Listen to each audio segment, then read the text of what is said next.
It started like any other day at Maplewood Bistro, a cozy and bustling neighborhood restaurant known for its warm croissants and rich, aromatic coffee.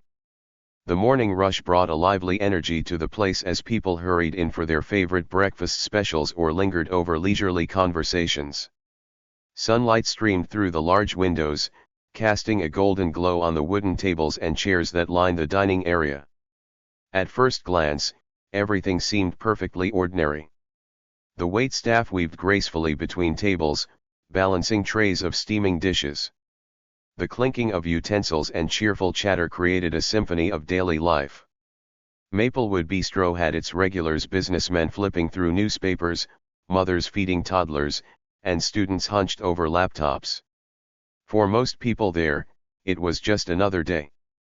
But for Olivia Carter, it was anything but ordinary. She sat quietly in the corner, unnoticed by most. She was dressed simply: dark slacks, a plain blouse, and a scarf draped over her shoulders. To anyone glancing her way, she might have seemed unremarkable, just another customer taking a break. Yet, if they had looked closer, they would have noticed something different about her, something in the way she held herself. Her back was straight, her hands rested calmly on the table, and her eyes seemed to observe everything around her. Olivia wasn't just a customer that day, she was waiting, thinking, and planning. While others saw only the surface, beneath her composed exterior was a storm of emotions. She wasn't there to enjoy the bistro's famous pastries or sip on a creamy latte.